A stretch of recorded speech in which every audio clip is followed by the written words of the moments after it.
Inside the minds of Islamic State, RT gets exclusive access to a Baghdad prison to ask militants there what drove them to become extremists. Shopping while black. One of America's biggest drugstore chains is sued for allegedly forcing employees to tail racial minority customers as suspected thieves. And 5 years jail for tearing up a photo of the king. We report on a Bahraini family whose human rights activism has landed almost all of them in prison.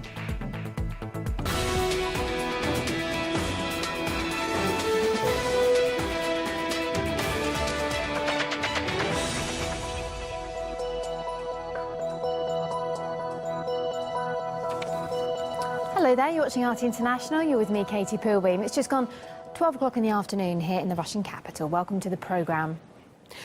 Iraqi troops have managed to win back key parts of the northern refinery town of Baghdad from Islamic State. While the city was partially captured last month by the militants, it contains over a quarter of Iraq's oil refining capacity. Over 300,000 barrels of crude oil and petrol are actually produced in the city per day. Meanwhile, ISIL fighters continue to move closer to Baghdad, which is already said to have been infiltrated. RT's Isa Ali gained exclusive access to several Islamic State detainees there to ask why they joined the ranks of the extremists. The rise of the Islamic State has plunged Iraq once more into a cycle of apocalyptic violence not seen since the height of the US occupation.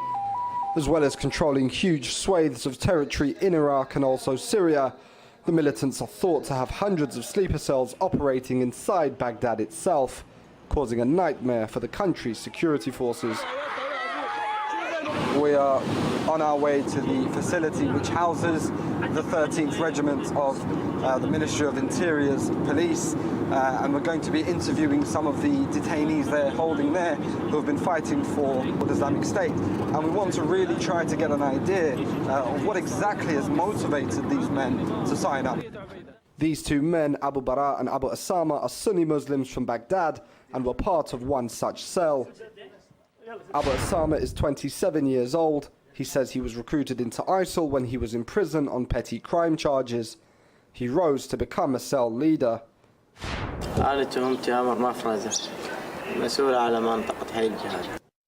Abu Bara used to be a teacher in a religious school when he was approached by a colleague about joining Islamic State. He joined after the fall of Mosul to the militants. أنا كنت بداية الأمر أنا سائق ناقل أغراض أوصلها لأبو أسامة عبوات وهم يقومون تفجيرها Like many young jihadist recruits, they saw Islamic State leader Abu Bakr Baghdadi as a visionary and a savior. هو أبو بكر بغدادي كانوا يقولون أنهم يريدون يسوون دولة إسلامية تحكم الأرض كلها وهو خليفة يصير على المسلمين ويحكمون شرع الله. A common tactic used by these sleeper cells is to send car bombs into primarily Shia neighborhoods. I asked them how they could justify the deaths of innocent people. يعني هم كانوا احنا علينا ننفذ الأوامر اللي ينطونها من هناك من فوق. هو غير مبرر ولكن هي كان إنه زعزعة الأمن. هو الأساس من حتى زعزعة الوضع وإسقاط الحكومة بس هم يجي أمر من هناك تخلون مثلا عبوات بالشوارع يستهدفون دوريات عسكرية فمرات اكو مدنيين متواجدين مثلا. Abu Osama claims America is his real enemy. والله بالنسبة للأمريكان هم دمرونا دمروا الشعوب كلها مو بس العراق وأنا إذا صارت الفرصة أقتل من الأمريكان أقتل منهم ما أتراجع ما أتندم. But estimates say Islamic State have killed more than 17,000 civilians in Iraq. It is they, and not the US, who have borne the brunt of the militants' onslaught. Isa Ali, RT, in Baghdad. What's also troubling is that it's American weapons which Islamic State fighters are managing to get hold of to aid their quest. Well, here you can see images which the extremists have actually posted online claiming to have seized US armed vehicles.